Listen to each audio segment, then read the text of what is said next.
Assalamualaikum warahmatullahi wabarakatuh. Hello everyone, how are you today? Hopefully you are in a good condition today, right?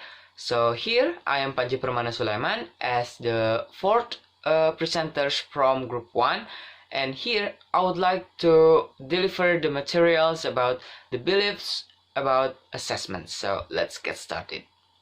Alright, what we assess and how we assess, it depends to a large extent on our interconnected system of knowledge, values, and beliefs that inform our actions in the classroom. So this constitute our teaching's philosophy. So there is a question here. The question is it important? And of course, the answer is yes, it is important for a teachers, because as a teachers, it is important for us to be aware of our own philosophy of assessment, to explore the philosophies of others, and to acknowledge the overlaps and the difference between the two. Teachers' individual philosophies may align with or diverge from the prevailing educational or curricular expectation that shapes the context within which they teach and assess. So, as mentioned earlier in the chapter, that alignment is the ideal in ensuring high quality assessment. However, there may be more divergence than alignment. So, when there is misalignment or divergence, teachers often adapt their assessment approaches so that they are consistent with their philosophies of teaching and learning. Alright, the next material is about prominent educational philosophies in language teaching. White in 1988 identified that there are three different educational philosophies. He labeled these philosophies are: the first is classical humanism, and then the second is progressivism, and then the last is reconstructionism. Let's move to the first philosophy. So the first philosophy is classical humanism. So a classical humanist curriculum values traditions, cultures, history, literature, and knowledge about a language. So the main curricular goals in this curriculum is to pass on the most capable students the knowledge, values, literatures, and history of language. So in this classical humanist curriculum also, students typically translate the text, memorize vocabulary, learn about the grammar of the language, and practice grammatical exercise. Alright, the next philosophy is progressivism. So progressivist curriculum focuses on the individual learners and defines language teaching activity as the learner-centered and or the learner-led.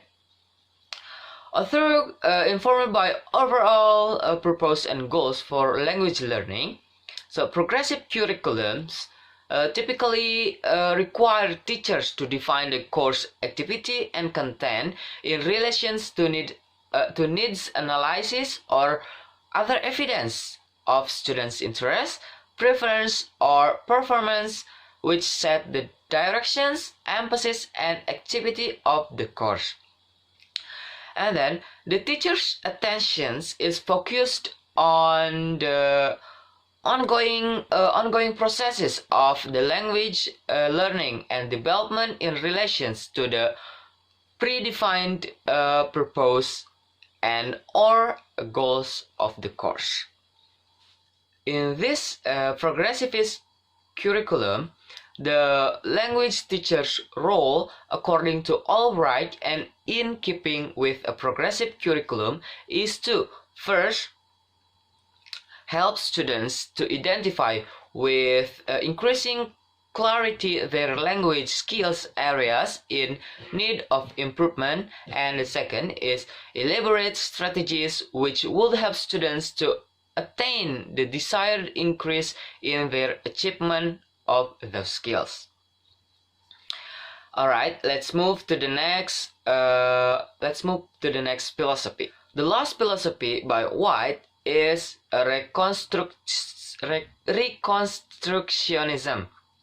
So, reconstructionist curriculum identifies specific learning outcomes based on overall course purpose and goals.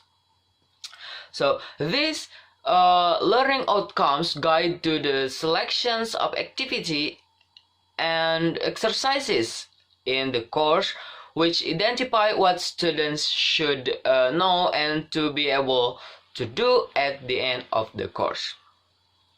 So, and then the teachers may work with specific materials, textbooks, or tasks as the support their students in achieving the predefined course goals, which are often referred to as intended learning outcomes.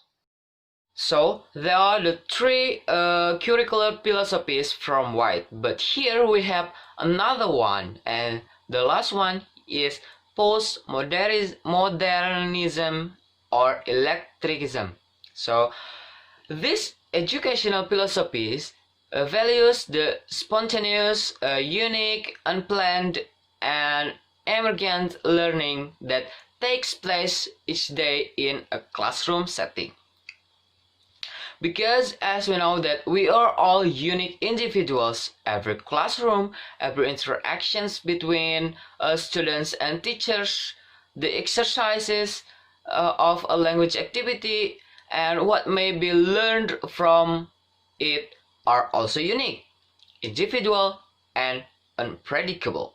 So typically, in this curriculum, the learners are divided into groups by proficiency levels, interests, ages, and so on.